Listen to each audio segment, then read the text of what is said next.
Welcome to the deep dive.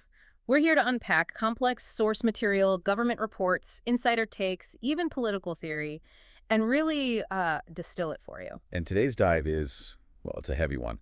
We're looking at SNP, the Supplemental Nutrition Assistance Program. Right, and our sources cover this from every angle. High-level government issues, ground-level user experiences, policy critiques. And some pretty radical political thinking, too, actually. It touches a raw nerve, this topic. Definitely. Because we're talking about the social safety net, maybe the most fundamental part of it, food. And the scale. Right. It's huge. You have to keep this in mind. Over 40 million Americans rely on SNP. 40 million, that's staggering. It really is. It's not some niche policy issue we're discussing. It's basic survival for, what, 1 in 8 people? Yeah, something like that. And the immediate context our sources point to is, frankly, terrifying. We're looking back at early November 2025. Right. Just a little while ago, the whole system seemed like it was right on the edge. The USDA, the Department of Agriculture, they put out this incredibly stark warning. Oh, yeah, I remember seeing that. They said federal food aid, SNP benefits, would not go out on November 1st. And the phrasing they used. Shilling. The well has run dry. That's what they said about the program's funding.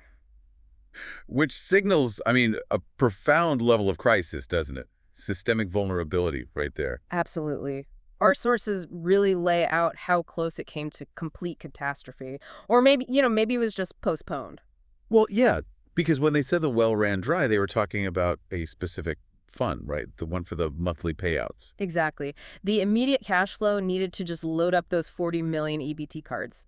It wasn't necessarily that the entire program legislation was gone. But the money, the actual dollars for that month, just wasn't there in the usual pot. Right, which led to this scramble. The sources show the USDA then planned to dip into a contingency fund. A fund that's not normally touched for this sort of thing, correct? More for, like, disaster relief. Yeah, exactly. Hurricanes, floods, that kind of emergency. Using it for the regular monthly SNP payout was pretty unprecedented. Shows you how desperate the situation was. They were patching it together. But even that wasn't a complete fix. No, because the sources are clear. The contingency money only allowed for partial benefits in November. So people still got less than they were expecting, less than they needed, presumably. Right. So, okay, immediate total collapse averted, maybe. Yeah. But it threw this massive spotlight on the fragility of the whole funding structure, the underlying instability. Okay, so that's the backdrop. Let's unpack this then. Our mission today, based on these sources, it's kind of threefold. Okay. First, obviously, understand this funding crisis.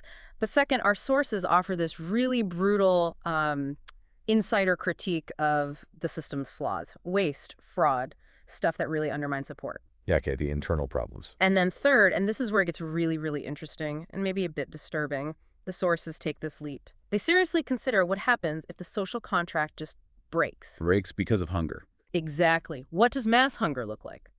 And one source, it uses this term, Ragnarok, the end of the world, basically, triggered by food system failure. Wow. Okay. So policy, critique, and potential revolution.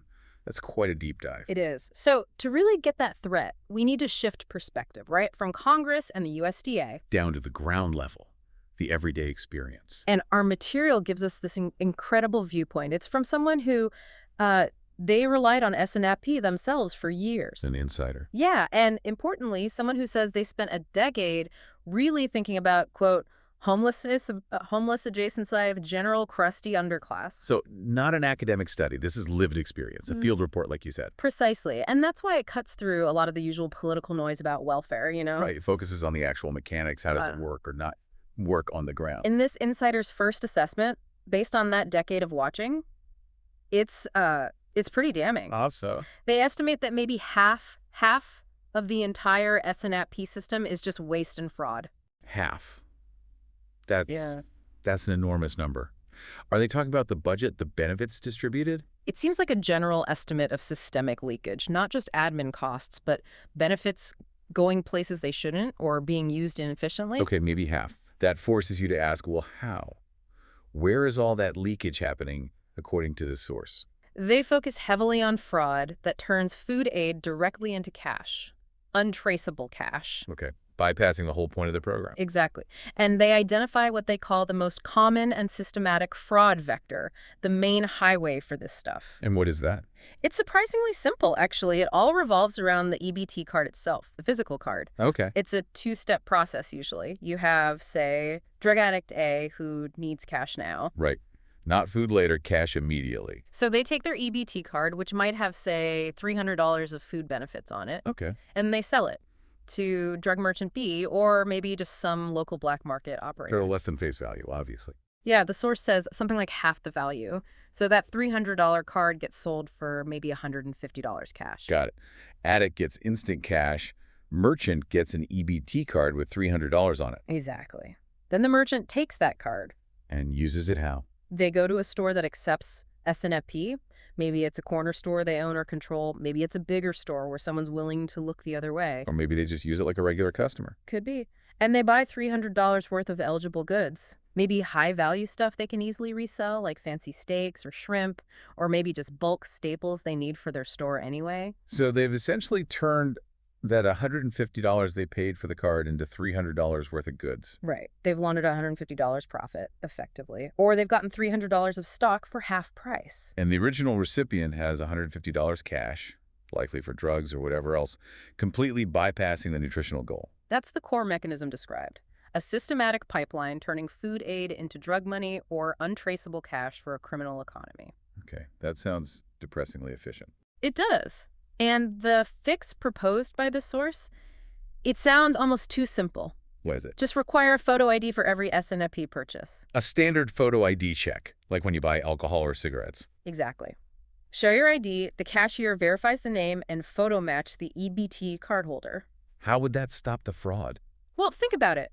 If you have to show your face and your name to use the card. Okay.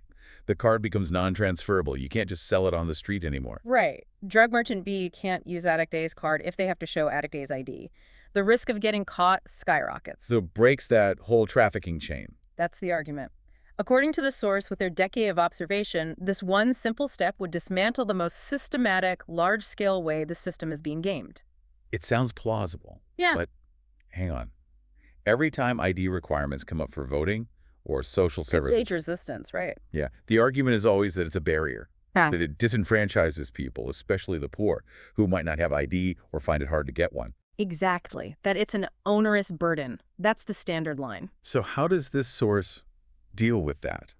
Because they are the target population, supposedly. They don't just deal with it, they demolish it, based on their own experience. Oh. They state very clearly, quote, "I am as poor gets, and I have never once had an issue getting a free photo ID in under an hour." Wow. Yeah. Okay. Direct lived experience contradicting the common argument. Completely. They argue it's just not that hard. They point out the logic gap. If you can manage to get to the grocery store or Walmart regularly to spend the benefits, You can manage to get to the DMV or wherever you need to go for a free state ID. that's the point they make. The logistics aren't insurmountable for the vast majority of people using the system. So their conclusion about the resistance to ID checks is less charitable. Extremely harsh, actually. It's central to their view. They say anyone claiming ID requirements are too difficult is, quote, lying to you because they want to commit crimes. Oof, that's blunt. It is. It basically says the resistance isn't about protecting the poor, it's about protecting the fraud mechanism, protecting the ability to launder those benefits. So for this source, implementing ID checks isn't just about saving money. It's about restoring integrity, Yeah. making the program defensible. Exactly. It's seen as an essential first step. You have to cut out this massive, blatant fraud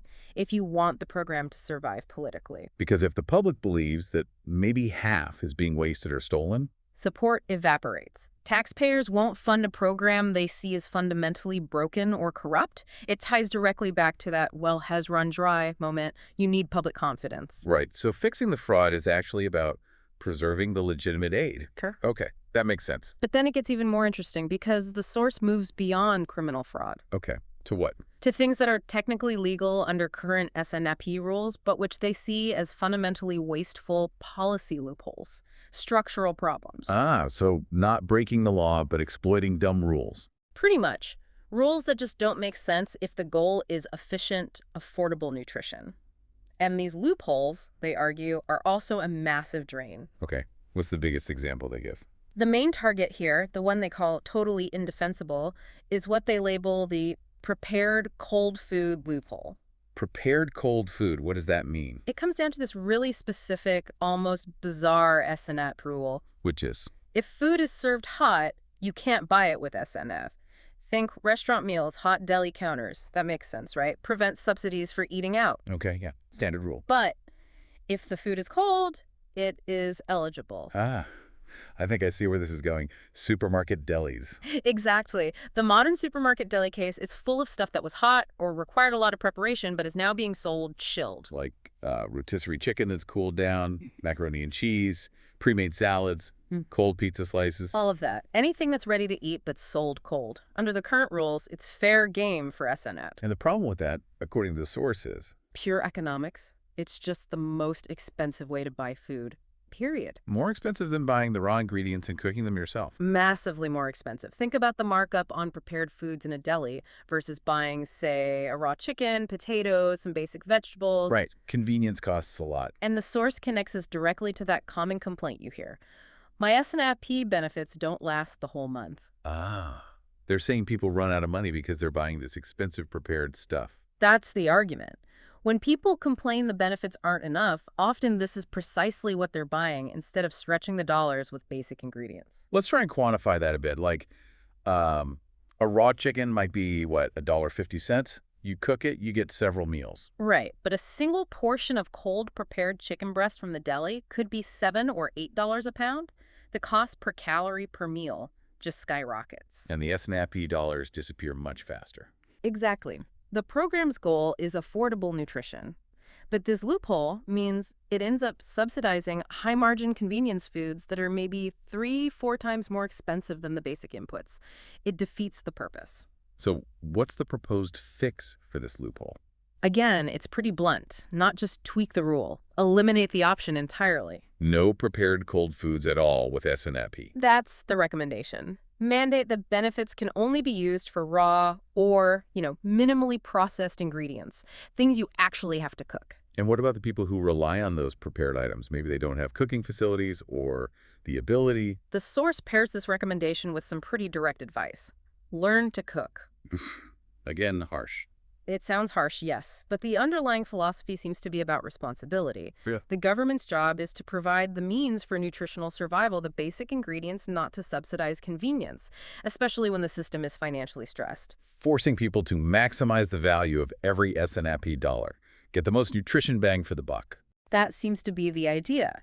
Make the money stretch further by buying smarter, which means buying basic ingredients. Okay, so cut the fraud, cut the expensive prepared foods. It sounds like a very austere vision for the program. It does, but then there's a crucial bit of nuance, a contrast. Oh? The source draws a very clear line between cutting that kind of systemic waste, the fraud, the expensive loopholes, and cutting something else. What's this something else? What they call the minor luxury. Things that aren't essential but make a bleak life slightly more bearable. Okay. Like what? What's an example? The specific example they use from their own life is store-brand diet soda. Nice soda. Yeah, it costs maybe $1 for a 2-liter bottle, and they identify it as, quote, my only luxury item in my life. Okay, so definitely not essential nutrition, Yeah. but also very cheap. Exactly. And the argument here is completely different from the prepared foods one. It's pragmatic, it's psychological. They argue that taking away that tiny cheap comfort,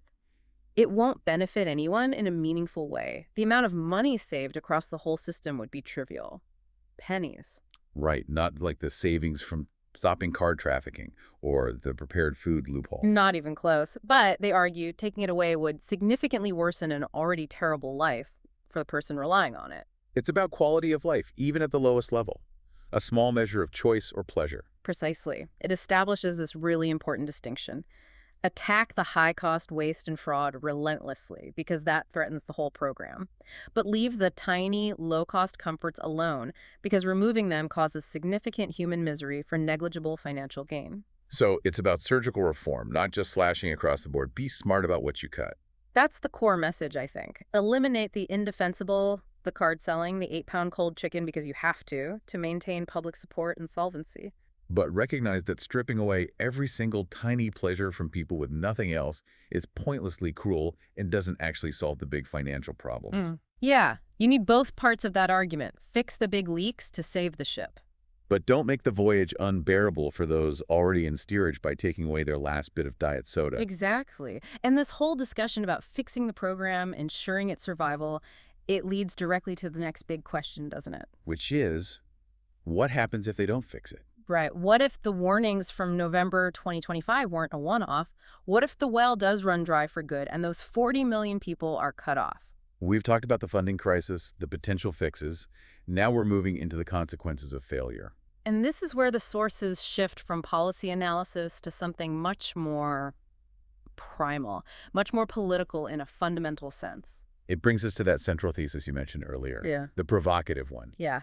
The idea that strips everything else away and focuses on the absolute bedrock of human need. The assertion that, quote, hunger has started more revolutions than philosophy. That's a powerful statement. It reframes hunger not just as suffering, but as a political catalyst. The ultimate one, maybe. It really does. The source isn't just analyzing policy anymore. They're looking at societal stability through the lens of basic survival. What happens when the food runs out for millions? And they pose that terrifying question. What actually happens when millions of the poor with nothing to lose suddenly can't eat anymore? It stops being theoretical. It becomes a practical prediction based on that near miss in November 2025. It showed how fast things could unravel. And the source predicts a breakdown of law and order. An explicit breakdown. They described this immediate psychological switch. The moment food security disappears, the person's mindset flips. How? They frame it like this. Okay, then, well, if the social contract is now that I starve to death, I'm going to go ahead and ignore the rest of it. Wow. So the deal is off. The agreement to follow society's rules in exchange for basic survival needs. It's nullified. The instant starvation becomes the state's policy, intended or not. That's exactly the implication. Survival instinct overrides everything else. Okay. Laws about property, theft, they just become irrelevant when your primary directive is find food or die. And the prediction for behavior that follows is Blunt. And delivered with this sort of dark, cynical realism. Nobody should ever break any law ever, of course, but they sure will. So anticipate mass looting, organized efforts to get food legally or otherwise. That seems to be the clear warning. Don't expect people to just quietly starve. They will take action. The authorities should expect widespread lawlessness centered on acquiring food. Which then leads into the most extreme part of the analysis you mentioned, Ragnarok. Yeah. The source actually says, honestly, I hope this doesn't get sorted out. Ragnarok it is. Hoping for collapse. That sounds nihilistic. It does on the surface, but you have to understand the context within the source's argument. It's not just wanting destruction for destruction's sake. What is it then? It seems to stem from this deep conviction that the current system is so broken, so wasteful, so resistant to meaningful change. That only a complete breakdown, a total destabilization, creates the space for something fundamentally different and hopefully better. That appears to be the logic. They see instability as breeding opportunity. A political vacuum emerges. They say all sorts of scoundrels with a political message will flourish in that environment. Collapse becomes a necessary precondition for radical reform. Okay, so it's a high-risk, high-reward view. Burn it down to build something new. Pretty much. But even in imagining this collapse, this Ragnarok, the driving force remains food. People still need to eat, even during the apocalypse. Right. And that forces this impossible dilemma onto whoever is trying to maintain order, the police, the National Guard, whoever. The dilemma being, Will they be looking the other way on stolen food? do you enforce property laws when millions are literally starving? Exactly. If the authorities do crack down hard, if they prioritize protecting grocery stores over feeding starving people, The source says. that's a good recipe for a revolution. You simply cannot enforce property norms against mass starvation without triggering a violent backlash, especially when it's the state itself that failed to provide the food in the first place. Don't mess with people's food when they have nothing else left to lose. That's the core warning. And it gets very personal. The source uses their own mindset as a gauge. Now, They say something like, look, I am halfway convinced that we need a revolution on the best days, and I am too well fed. Meaning, even when things are stable, the system feels broken enough to warrant radical change. okay. But the real danger zone, the trigger point, is when you add hunger to that existing alienation. They say, you don't want me alienated at ND hangry. Angry. Combination of hungry and angry. Yeah. It's a bit colloquial, but the point is serious. That combination, they warn, is a good way to start me thinking about class enemies. So cutting off the food supply is the fastest way to make people identify those in power, those controlling the resources, as the enemy, the ones responsible for their starvation. That's the direct implication. It transforms systemic critique into visceral, personal animosity directed at perceived class enemies, a dangerous accelerant for conflict. Okay, so the analysis paints a picture of potential chaos, revolution, driven by hunger. Does it just leave us there in despair, or does it offer any kind of solution? Yes, it does. It doesn't just diagnose the potential for collapse. It proposes a specific, radical political response, a mechanism designed for exactly this kind of environment of alienation and instability. And that is? It's mentioned several times. The source suggests that what would be really handy in this situation is a tribune of the plebs. Tribune of the plebs, like from ancient Rome. Exactly, drawing on that historical model. In Rome, the tribunes were officials elected specifically to protect the common people, the plebeians, from the power of the wealthy elites, the patricians in the Senate. Right, they had significant powers, didn't they? Like veto power. Immense power. They were considered sacrosanct. Physically harming them was a capital offense. Yeah. And yes, they could veto actions of the Senate or magistrates if those actions harmed the plebs. It was an office explicitly designed as a check on elite power representing the interests of the masses. And the source thinks we need something like that now. Yes. But their proposal isn't just a historical copy. It's a modern adaptation, a radical reform of the U.S. government structure. How would it work? What's the key feature? The absolute core, the most unique and radical part, is an electoral restriction. The restriction on who can vote. Yes. Specifically, the proposal bars the top 1%, presumably by income or wealth, from voting in the election for the tribune of the plebs. Wow. Okay. That's counterintuitive. We usually talk about expanding suffrage, not restricting it based on wealth. Why exclude the top 1%? The source argues it's essential for the office to function as intended, both symbolically and practically. Explain that. Symbolically, it makes it crystal clear who the tribune represents. The plebs, the other 99%, the working class, the poor, the marginalized. It draws a sharp line. And practically. Practically, it prevents the very elite class that the tribune is supposed to hold accountable from influencing the election. It stops them from funding candidates, running campaigns against a strong tribune, or co-opting the office. It ensures the tribune's loyalty remains solely with the non-elite base that elects them. It's a structural guarantee that the office serves the interests of the non-rich by excluding the rich from the process entirely. That's the idea. A hardwired mechanism to ensure true representation for the economically less powerful. That is a genuinely radical proposal. Did the source elaborate on how to make this actually work? It sounds like something that would face enormous opposition. Oh, absolutely. And yes, they seem to have thought about the practicalities and the pushback. They mentioned specific supporting elements needed to make it viable. Like what? Well, for one, there's the mandatory special hat. A special hat. Seriously. Seriously. But it's not just for show. It's described as a humility measure. A humility measure. Yeah.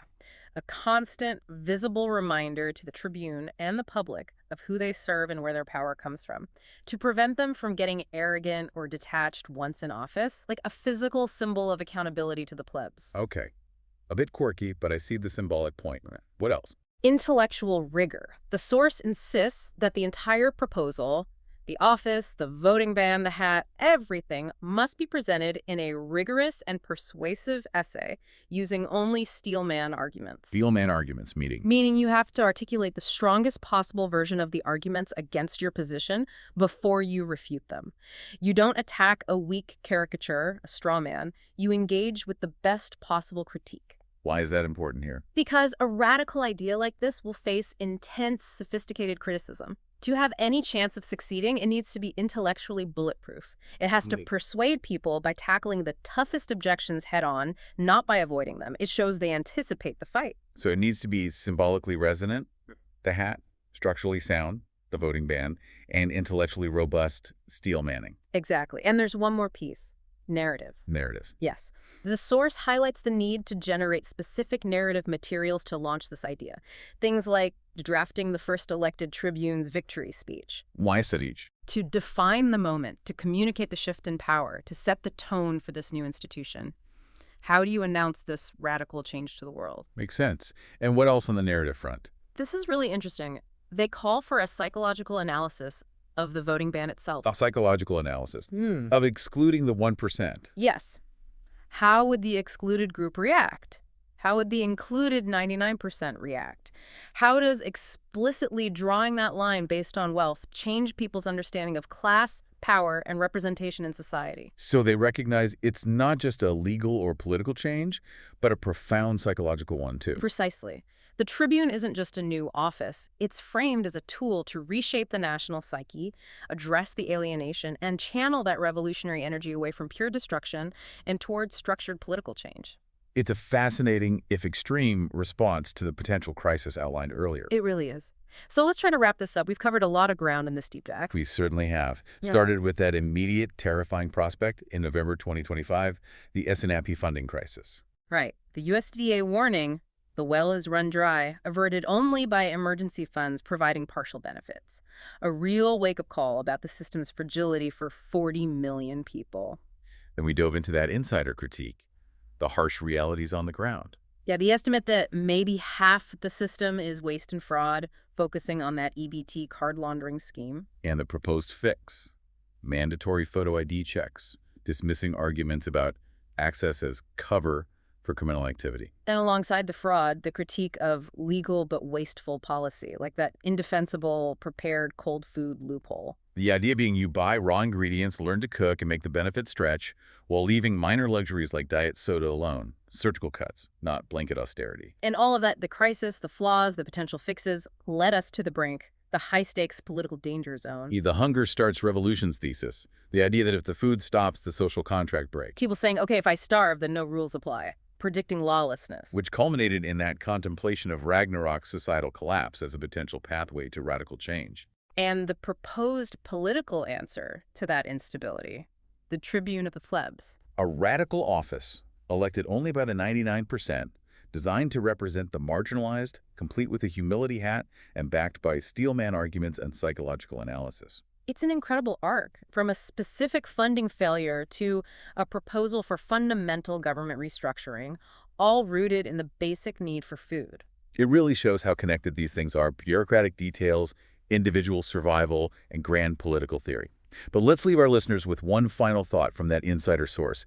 It's peculiar, but telling. Okay, what is it? It goes back to survival. The source made this darkly humorous comment about their own physical state. They joked they weren't overweight due to, poor habits or personal failings, but that they were, quote, merely preparing for the SNAP famine. Preparing for the famine, like storing energy. Exactly. They even compared it explicitly to how a bear or a seal builds up fat reserves for winter or lean times, presenting their body fat not as a problem, but as a rational survival strategy. Wow. That reframes everything, doesn't it? It does. It raises this fundamental question. When the systems we rely on, like the food supply guaranteed by SNAP, start to falter, when that social contract phrase, do we stop thinking like citizens in a stable society and start thinking like animals preparing for scarcity? does rational human planning just revert to the most basic instinctual survival mechanisms? Accumulate resources, protect yourself, prepare for the worst. When the system fails, how quickly do you shift from relying on the government to relying only on yourself in the most primal way? What would you do, really, if the well runs dry for good? Something to think about.